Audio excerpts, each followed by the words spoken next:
Hey everybody, it's Michael coming to you on video again. Hope you're all having a great week. I certainly have had a great week. It's been pretty busy because I am about to go on a business trip.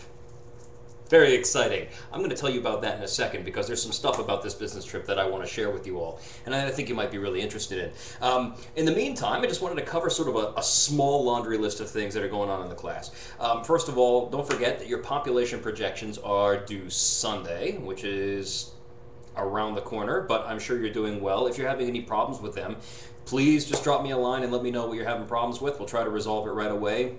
You know, we'll work with you on this one, but I hope you're having a good time with those. Also, I want you to keep in mind as you're doing these population projections, I know this is something that kind of comes up, is that they produce slightly different results. If you've done this already, you're noticing that the projections you're doing are quite a bit different depending on the method you use. It's important to know.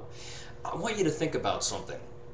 Why might they be different? What might a straight line projection say about a population or not say about a population? I think that's actually the better way of putting it. You know, what are we missing by doing a straight line projection, just by basing it on what's happened before, versus a geometric or logarithmic projection? What does that say about a place? And what about the cohort component method? As you're putting these together, I'd like you to think about what is actually probably the most accurate, specifically given the context of the places that you're working with, because they all sort of account for different things. I'll give you kind of a hint. If you take a look at a straight line projection, you're making an assumption there. You're saying basically that the population is going to continue to grow at the same rate that it's been growing in the past, no matter what's happened there. I mean, there could be variations like this. Oh, I guess I'm not in camera. There we are. Like this, going up and down, you know, in sort of a straight line. So you're going from here, whoops, you're going from here to here. Oh, goodness. I have to learn how to use this camera. Here, you're going from here to here, but the way that you're going to get there, you know, isn't really straight line at all. It might have bulges and it may have dips and gaps in it. You know, maybe you're part of a boom town. You're working with Las Vegas right now. Boom towns kind of usually go up very quickly and they sort of level off, right? What kind of population projection might be more accurate in that situation? And the cohort component method, well, that's actually a really specific way of looking at things, isn't it? We're actually kind of making guesstimates about the survival rates and migration rates of different age groups as we go through. Well, that's extremely accurate, but there's an assumption there too. The idea is that those components and those cohorts are going to continue to behave the way they have in the past. And as you're conducting these analyses, you need to start to think about this and say, wow, you know, maybe this one particular method might work better in a community. I mean, maybe you have a community that really has been extremely consistent over time. Oh, fantastic. That's great. You know, a straight line population, if the growth has been extremely consistent, you know, maybe a straight line population projection might work. You might have a boomtown situation or a place where there's been rapid growth and then it's leveled off. Or you might actually really want to dig down to the level where you're looking at the births and deaths and whatnot, but that's assuming that there aren't probably major changes in the community. And if there are major changes in the community, you might need to make certain guesstimates about in your analysis and say, you know, well, this is about certain cohorts. For example, if you have a new high-tech firm open up, who might be attracted to that? Well, it might be people that are sort of part of this creative class that we like to talk about, that are, you know, they're 25 through 45 perhaps, and maybe you're going to see a higher in-migration of that group than you've seen in the past, and that might actually, you might say, well, you know, our estimates are biased a little bit conservatively on the low side for that age group. So this is really how you can start to talk about these projections and what they really mean in the context of the broader community. And I always talk about putting analyses in the context of the broader community. So anyhow, I think that's hopefully will help you out, and feel free to bring in any insights that you have into this kind of thing. Another place you can do this is, of course, your demographics PowerPoint presentation, which is due on the 24th, so you got a little bit of time. I think you got another 2 weeks to actually get that in.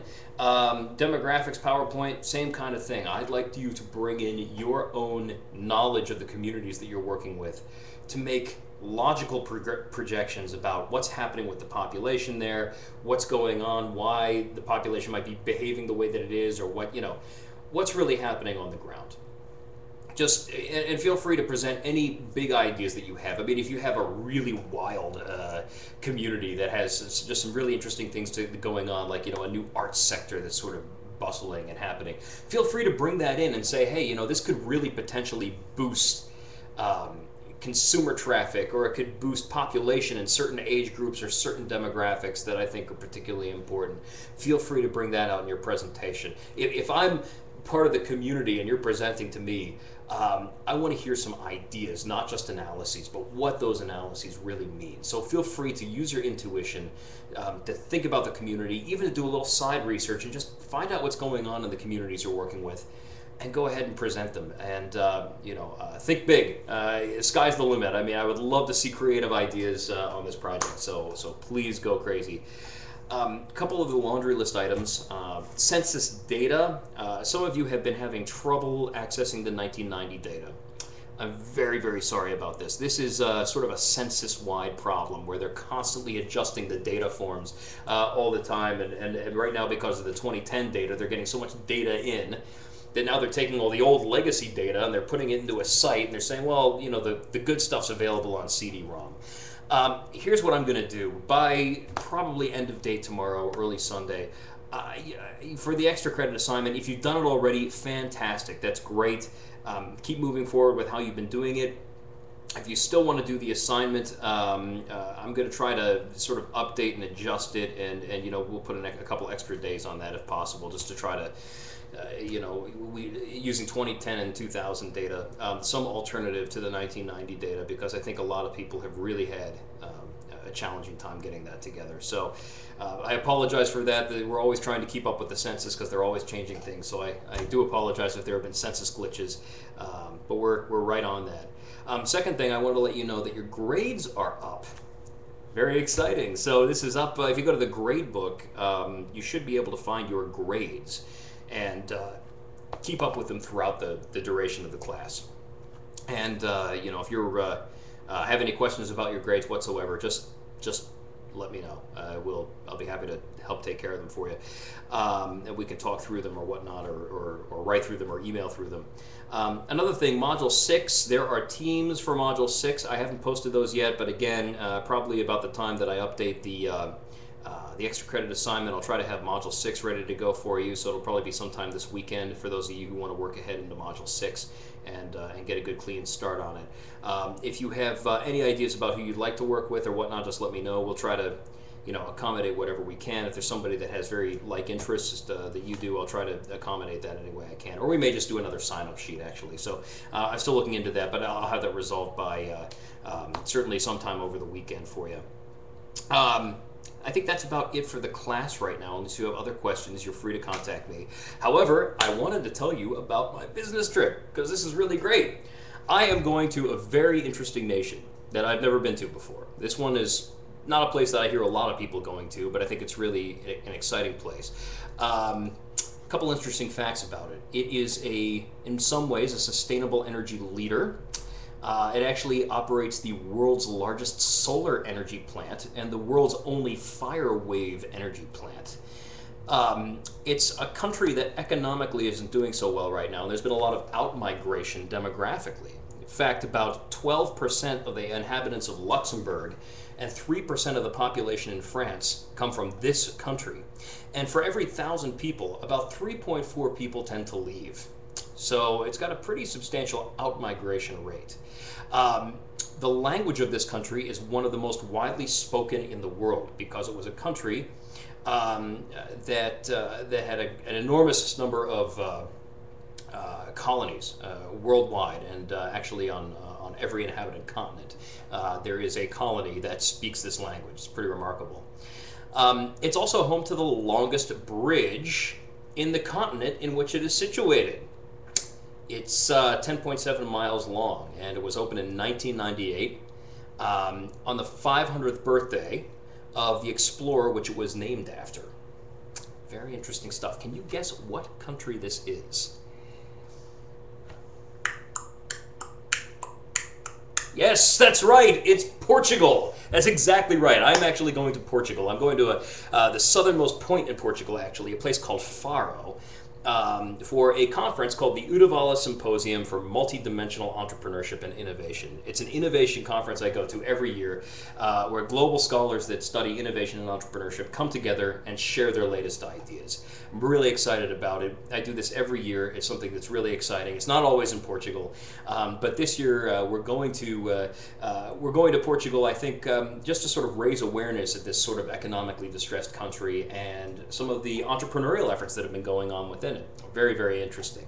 So really excited to go. My Portuguese is so-so, not very good. I can understand more than I can speak for sure, but we'll see how that goes. But I wanted to share the work with you that that is going to be actually happening. It's a piece that I wrote along with Ted Alter and Philip Thomas from the University of New England in Australia, called Intentional Innovation Communities, Concepts and Evidence. And I want to actually give you an advanced copy of this piece so that you have it. In fact, it will be in the email containing this video link as well. So you'll have a copy of the piece, and if you want to use that as your weekly journal article, go for it. It's certainly a good option if you want to use that. If it takes you too far afield from your topic, don't use it.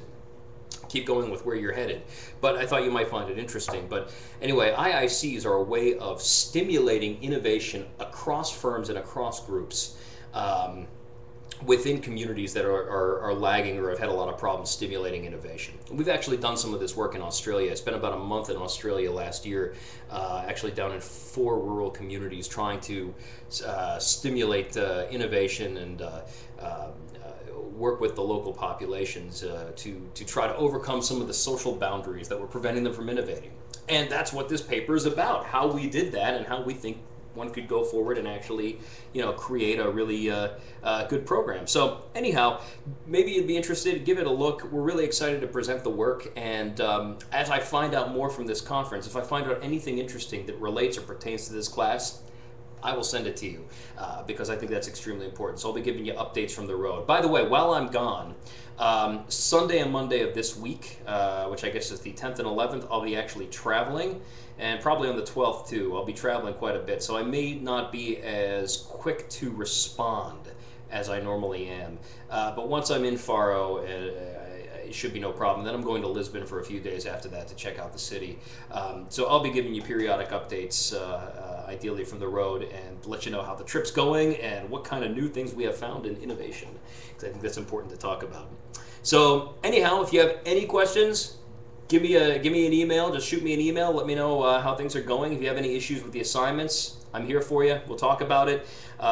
Muito obrigado para sua atenção. Nós vemos na semana que vem. Até mais. Tchau.